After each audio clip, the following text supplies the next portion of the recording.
I'm Norm Abram. Welcome to the new Yankee Workshop.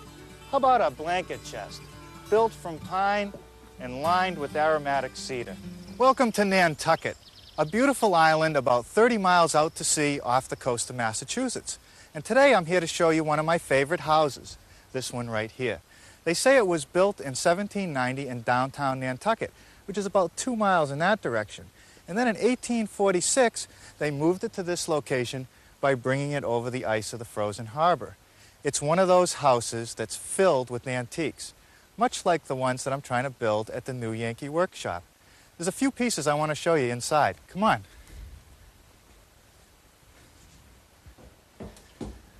One thing this house has no shortage of is chests.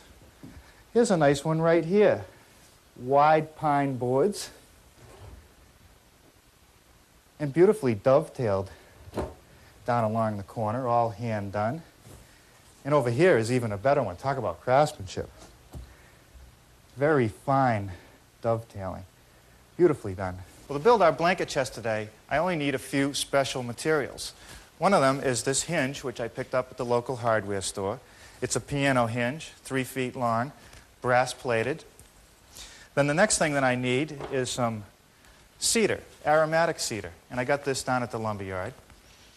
Smells great. And they claim it'll keep the insects and bugs from eating all the clothes and blankets we're going to put in this chest. And then, of course, the more basic material is this 1x12 pine. I like to use the 12-inch width because it gives me the least amount of waste and the most flexibility to cut my pieces. Now, the first thing I'm going to do is cut the rough lengths. And I have a list of all the pieces that I need. And I'll cut each piece 1 or 2 inches longer than what I really need. The reason for that is I don't want to commit to final length now. I want to have some extra wood to square them up a little bit later on. So the first piece I'm going to cut is for our legs, and they should be about 22 inches long.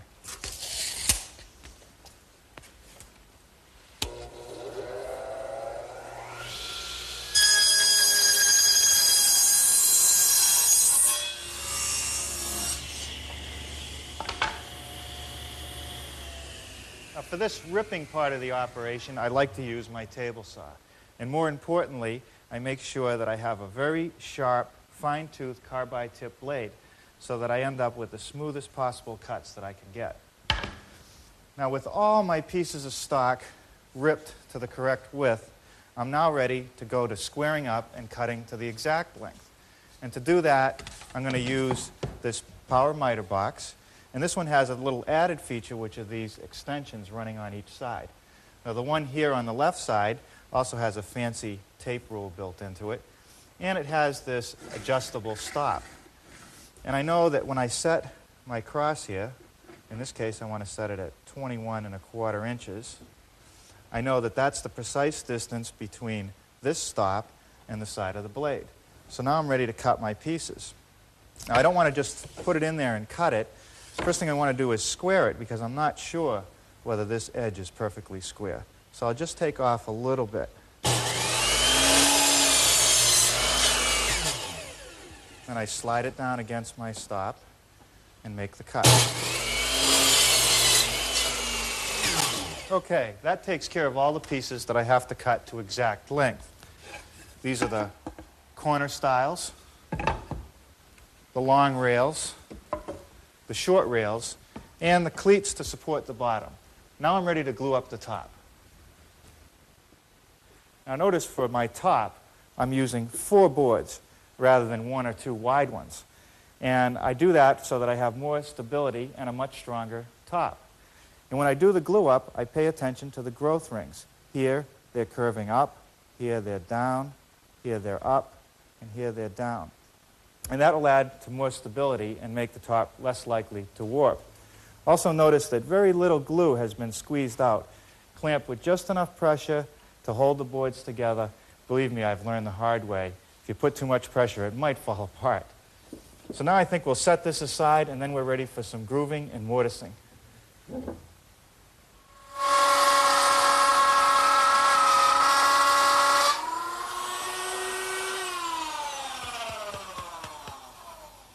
Okay, now there's the groove, And our two corner stiles, which in fact make the legs for the blanket chest, fit together like this.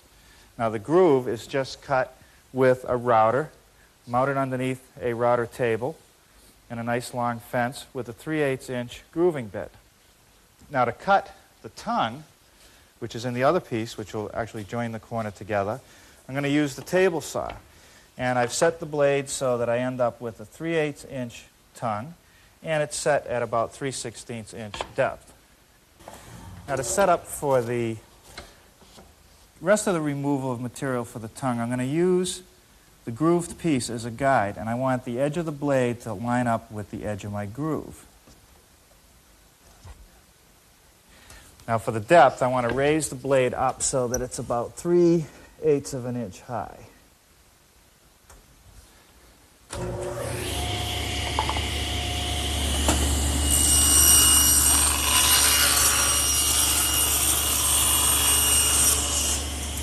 That fits pretty good. Now let's set the legs up as they will be when the chest is all put together.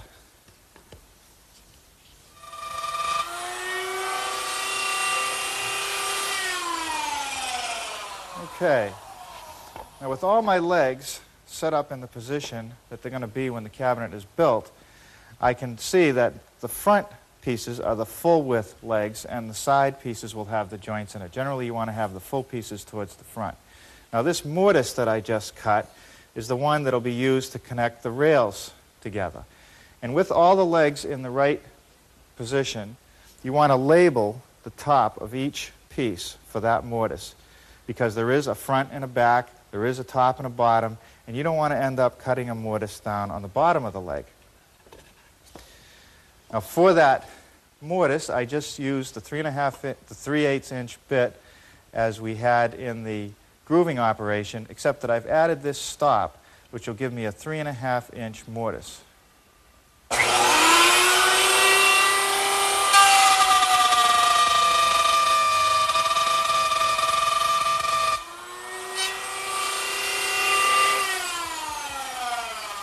Okay, now I'm ready to do the other three legs.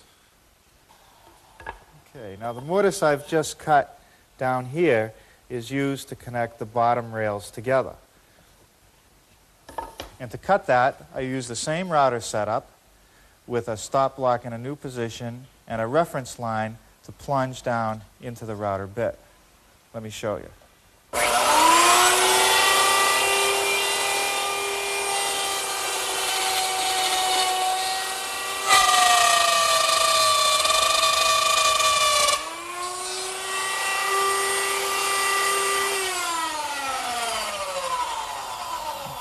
Okay, so I end up with a 3-inch mortise that's 4 inches up from the bottom of the leg. Now I'm ready to do the other three legs. Now to join my rails to my legs, I need to make tenons in all the rails. And to do that, the first thing I do is clamp a block of wood to my rip fence. And that'll act as a gauge for the shoulder cut, which is the one that runs right along here. It also allows me to use my T-square in combination with the rip fence and not get any binding or kickback. So now the thing that I have to do is run all my rails through both ends.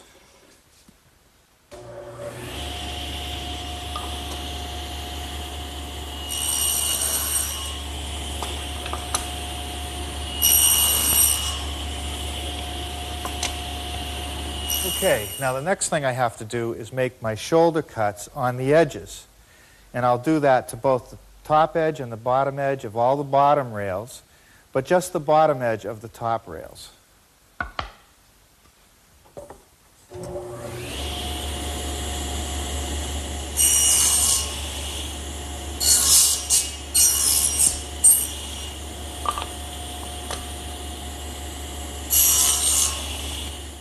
The next thing that I want to do is remove the rest of this material. And for that, I don't need this guide anymore. And I don't need my T-square. What I'll do is take one of our legs and using the mortise groove that you can see, line up my blade for removing the rest of that material. Right about there. And for the depth, I'll just use this sample tenon and lower it down. And in fact, it's about 3/8 of an inch high. And now we'll just run all the pieces through.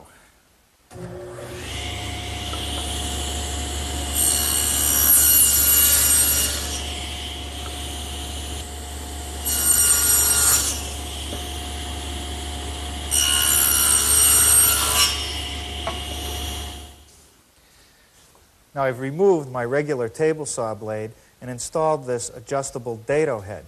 And I've set it up so that it'll remove about 1/4 of an inch in width. And it's also set up to be right in the center of a piece of 3/4 inch stock. The cut will be 3/8 of an inch deep, and I need to make that cut on every one of these rails so that later it'll accept my panels.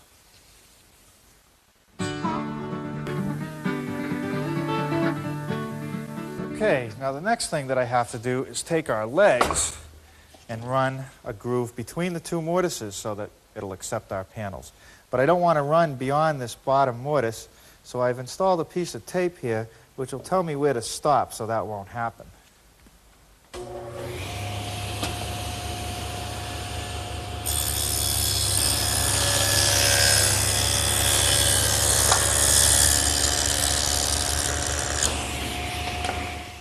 Now, there's one more thing I want to do before I take the dado head off.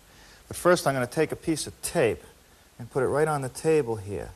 And what that'll indicate is a point that's about 1/4 of an inch back from where the blade starts cutting.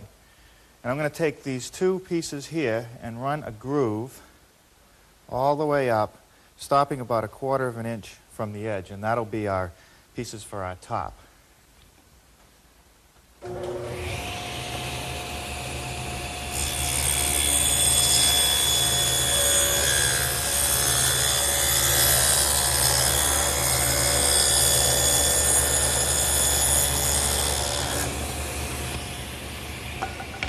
Okay, the next thing I want to do to these leg parts is cut this arc in the bottom of each piece, one on the front and one on the side.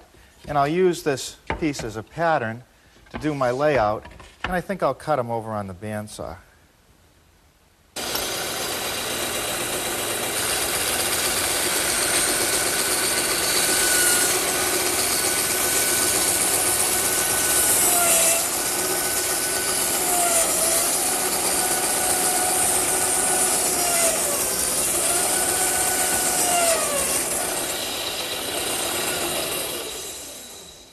Well, I suppose I could have cut these with my saber saw, and I could have cut them one at a time, but I like to put them in pairs because it just makes the operation go faster. Now you begin to see what the front and sides of our blanket chest are going to look like. Now this happens to be a front, and there's one more piece I have to make, and it's this center stile. I have to put a tongue in each end so that it'll fit in this groove that we've made for the panels. And I'll do that over here on the table saw.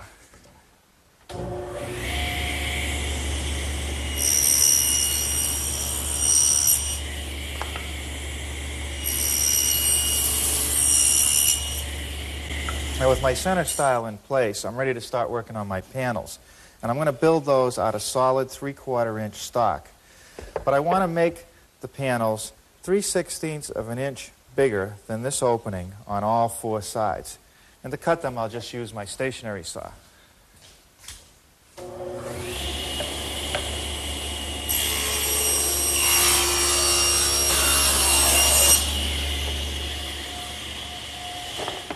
Okay, that takes care of the ripping and cross-cutting of our panels.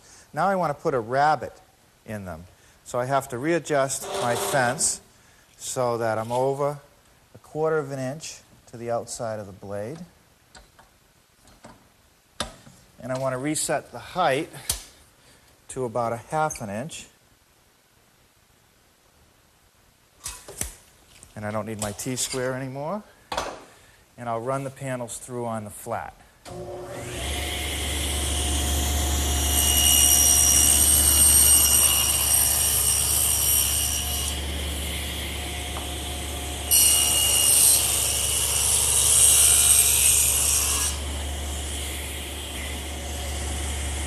Okay, to remove the rest of this material right here, I'm going to reset the fence. And now I want to have 1/4 of an inch, about 1/4 of an inch or a little less between the blade and the fence. And I want to lower it so that it's about 1/4 of an inch above the table. Lower the blade so it's 1/4 of an inch above the table.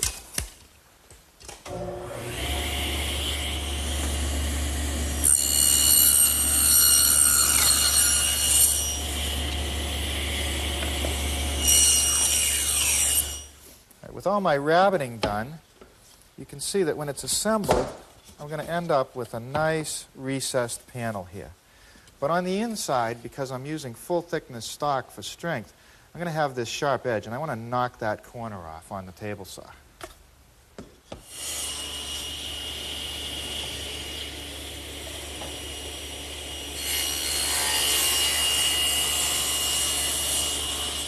This is going together quite well. Everything's fitting fine. And you know, when we glue this up, we just put glue on these stiles and rails on the tenons. We don't want to get glue on the panels. We don't want to put glue in the grooves for the panels, because if we did that, the expansion and contraction of the panel might cause it to split. So that just kind of floats in the frame itself. So a good liberal coat of glue here, and then we just put it together and clamp it.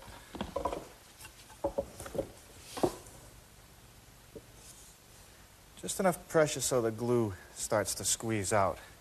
Okay, you notice that I've done an additional thing to the back here, and this is really optional. I took this rear stile, the top stile, and I ripped it on the table saw so that it reduced the width here by about 1/8 of an inch. And that gives me a little recess for this piano hinge to sit in, and that'll allow the top to close nice and flat. Well, with all this gluing done, I guess we're ready to start continuing some work on our top. At this point, I've calculated that my top should be cut to 39 3/4 inches.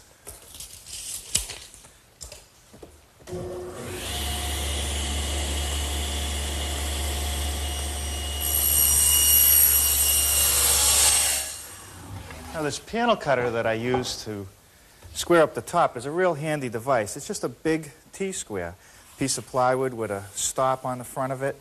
And underneath we have a spline that just runs in the standard groove of the saw. Now, with the cross-cutting and squaring done, I'm ready to rip, and I've already set my fence at 19 inches.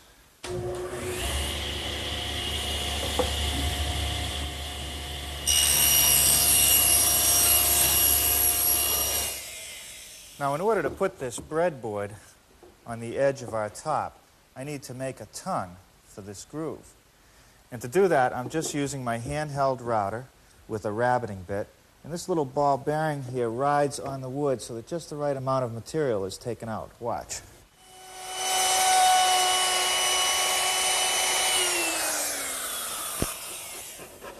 Okay, here's a little detail you remember. We want to cut off a little bit of this tongue. And the reason for that is because when we made the breadboard edge, we stopped a little bit short, so the tongue won't show through the end. And now it'll just fit on like this. Now we're ready to glue it up. Again, all you need is just a little pressure with these clamps, just to hold everything together while the glue sets up. I'm going to put this on the side, and I think it's time we get back to the side pieces, and they can be unclamped. And this is the time, and actually there's no better time than now to sand the inside of our blanket chest. And to do that, I'm just going to use my standard palm sander, and that'll remove any of the marks and even up all the joinery so that it'll be perfect.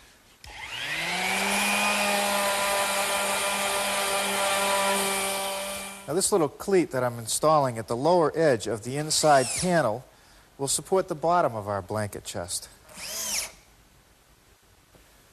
Well, a little more glue and some clamps. And as you can see, this chest is really starting to come together. It's not a bad idea to check it for square at this point. And if the two diagonal measurements are exactly the same as they are in this one, it's perfectly square. Okay, a little bit of glue on our cleats. Piece of 1/2-inch plywood. Nice cut, nice and square for the bottom. 1/2-inch plywood. fasten it down with a few screws, and then we'll line it with some cedar.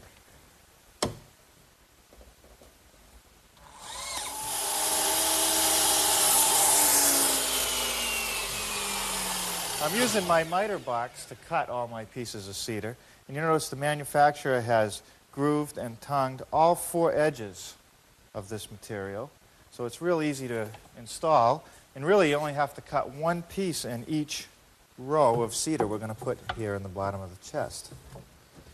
Now to hold it in place, I'm just using a construction or panel adhesive. And I'll run a bead along the edge. And then some shorter beads out.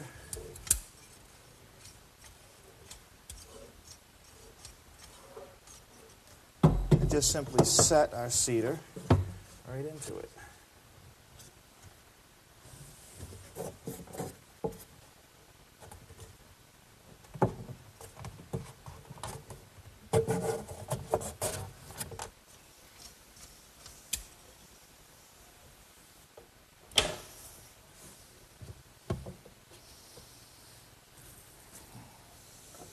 All right, that takes care of the bottom. Now I guess we're ready to finish the top.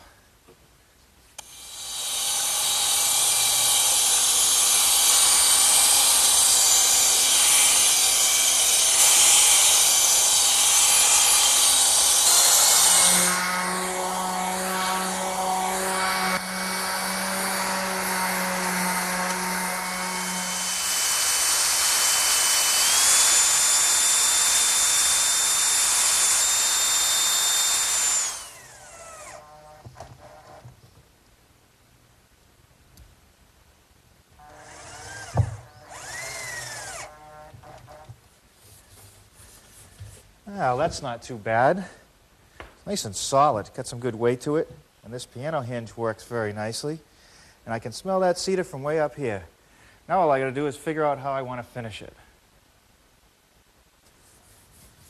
So first, a coat of sanding sealer on the entire chest, inside and out, except for the aromatic cedar, because I don't want to seal out that great fragrance.